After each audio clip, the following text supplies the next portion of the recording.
Hello and welcome back to our channel Triply Backbenchers. आज हम बात कर रहे हैं L&T make APFC ET smart and ET ultra की एडवांस सेटिंग के बारे में। देखिए, सेटिंग को स्टार्ट करने से पहले हम एक बार ये फ्लो चार्ट हम देख लेते हैं ताकि हमें सेटिंग करने में कोई दिक्कत ना आए। ठीक है, सबसे पहले ये है मेरे एपीएफसी की मेन स्क्रीन। यहाँ पे आने के बाद मेरे को सिर्फ एक बार एंटर दबाना है, ऑप्शन आएगा सेटिंग। देन मेरे को 10 सेकंड के लिए एंटर बटन कंटिन्यूअस दबा के रखना है। देन मेरे पास ये सारे ऑप्शन आएंगे, control intelligent, four quadrant, time out, clear, fan out, fan of, temperature, set exchange, band, ये जितने भी ऑप्शन है उन सब का आप इजीली एक्सेस कर पाएंगे। ठीक है, तो चलिए हम अभी इसको स्टार्ट करते हैं। उसके बाद हम बात करते हैं प्रोटेक्शन सेटिंग की। इसके अंदर जितनी भी प्रोटेक्शन सेटिंग ऑफर्ड होती हैं उन सब का चार्ट आपके सामने स्क्रीन पे है। एंड इसके बाद है जितनी भी मेजर प्रोटेक्शन सेटिंग्स है उन सब का चार्ट आपके सामने स्क्रीन पे है। उनके उनकी क्या डिफ़ॉल्ट वैल्यू है, क्या उनकी सेटिंग रेंज है, वो ऑन है या ऑफ है, उनका ट्रिप टाइम क्या है। एक बात मैं आपको यहाँ पे बता दूं कि किसी भी प्रोटेक्शन सेटिंग को ऑफ करना या उसे चेंज करना बिना सोचे समझे रिकमेंडेड नहीं है। फॉर एन एग्जांपल, अगर आपकी एपीएफसी सपोज आईटीएचडी में उसका बार-बार ट्रिप आ रहा है और आईटीएचडी की डिफ़ॉल्ट वैल्यू आप यहाँ पे देखिए 25% है ऑलरेडी, ठीक है? और एज़ पर आईएस जो वैल्यू आपके सिस्टम के अंदर रहनी चाहिए वो होनी चाहिए 8%, बट लेकिन स्टिल कंपनी ने यहाँ पे 25% इसके अंदर रखा हुआ है कि ऊपर अगर आप यहाँ पे आईटीएचडी को अगर आप ऑफ करते हैं तो उसका इम्पैक्ट डेफ़िनिटली आपके सिस्टम पे आएगा, ठीक है? तो चलिए वीडियो स्टार्ट करते हैं। कि सबसे पहले यहाँ पे मेरा आ रहा है एफ। इसका मतलब फैन अभी सिस्टम में कनेक्टेड है, ठीक है? जब मेरा फैन सिस्टम में कनेक्टेड नहीं होगा तो यहाँ पे एफ बना हुआ नहीं आएगा। यहाँ पे भी जैसे ये एक्स लिखा हुआ आ रहा है, यहाँ पे वैसे ही एक्स बना हुआ आएगा, ठीक है? तो चलिए अभी हम आगे चलते हैं। इसके बाद एंटर बटन मैंने एक बार दबाया, दोबारा मुझे यहाँ पे 10 सेकंड के लिए एंटर का की दबा के रखना है। इसके बाद मेरा वो एक्सपर्ट मोड के अंदर एंटर हो जाएगा, ठीक है? अभी मेरा सबसे पहला जो ऑप्शन आएगा वो आएगा auto program initiate. Auto program initiate आने के बाद अगर मैं भी यहाँ पे एंटर बटन दबा के इसे मैं करता हूँ यस, तो इसका मतलब जितना भी ऑटो प्रोग्राम है मेरा ये एपीएफसी ऑटोमेटिकली सारी जो भी है सेटिंग अपने आप उठा लेगा। बट रिकमेंडेड है कि सीटी का प्राइमरी एंड सेकेंडरी आप इसके अंदर आप डालें, ठीक है? आगे इसके अंदर मेरा ऑप्शन आएगा कंट्रोल मोड। 3 होते हैं इसके अंदर ऑप्शन, बाय डिफ़ॉल्ट जो है वो है मेरा इंटेलिजेंट मोड, ठीक है? उसके बाद है पीटी रेशियो 1। अगर आप पीपीएफसी में सप्लाई अगर थ्रू पीटी अगर आ रही है तो उस केस में पीटी की सेकेंडरी डालने का ऑप्शन आपके पास यहाँ पे आएगा। बाय डिफ़ॉल्ट वो मेरी रहती है यहाँ पे 415, ठीक है? 4 क्वाड्रेंट आपको तब यूज़ करना है जब आप यहाँ पे सोलर यूज़ कर रहे हो या आपके पास यहाँ पे 2 सोर्स हों, ठीक है?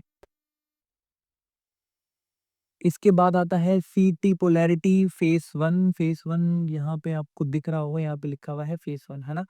देखिए, कभी-कभी क्या होता है कि सीटी का पोलैरिटी मेरा उल्टा हो जाता है। अगर आपका सिस्टम लाइव है तो उस केस में लाइव में S1 और S2 को बदलना एक्चुअली संभव नहीं है। तो उस केस में क्या ऑप्शन है, आप एडवांस सेटिंग में आके S1 और S2 की सेटिंग को आप बदल सकते हैं, ठीक है? सिंपली आपको यहाँ पे क्या करना है, एंटर बटन यहाँ पे आपको दबाना है, enter button, user password again enter, S1 S2 होगा ब्लिंक और डाउन और अप की से आप उसको बदल सकते हैं, जो भी आपकी रिक्वायरमेंट है, ठीक है? Phase 2, phase 3, target power factor 2, सीटी प्राइमरी सेकंड, सीटी सेकेंडरी सेकंड, ठीक है? ये वाले ऑप्शन हम फॉर टाइम बिंग हम इनको करते हैं अवॉइड, ठीक है? आगे चलते हैं, स्टेप डिस्चार्ज छोड़ सकते हैं आप इसको।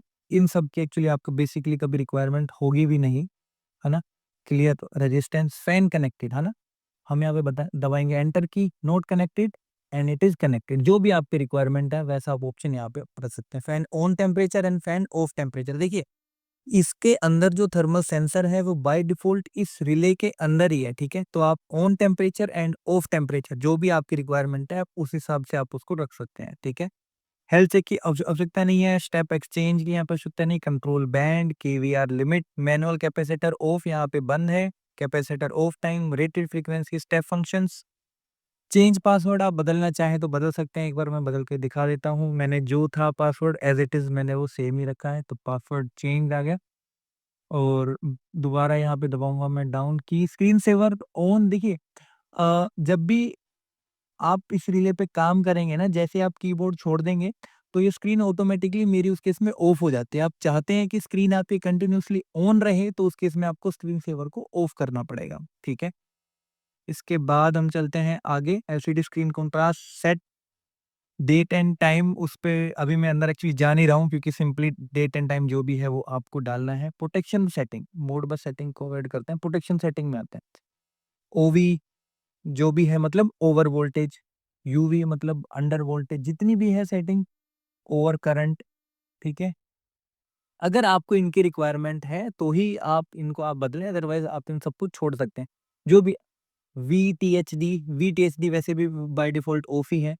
आईटीएचडी सबसे ज़्यादा फ़ॉल्ट आता है आपका आईटीएचडी के अंदर।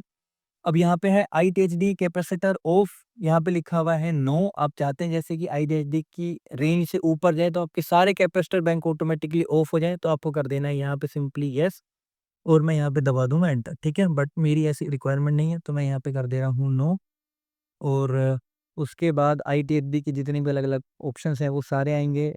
ओवर फ्रीक्वेंसी, जो भी आपकी रिक्वायरमेंट है, अंडर फ्रीक्वेंसी एंड इसके बाद मेरा है ओटी। तो आपकी चॉइस के ऊपर है, जो भी आप ओवर कंपनसेशन आप चाहें ऑन ऑफ या टाइम डिले जो भी आप डालना है आप वो यहाँ पे आप सब वो डाल सकते हैं।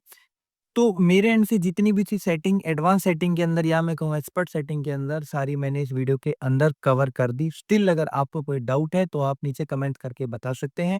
वीडियो अगर आपको अच्छी लगी तो प्लीज़ लाइक एंड सब्सक्राइब करें। Thank you for watching this video. Thank you.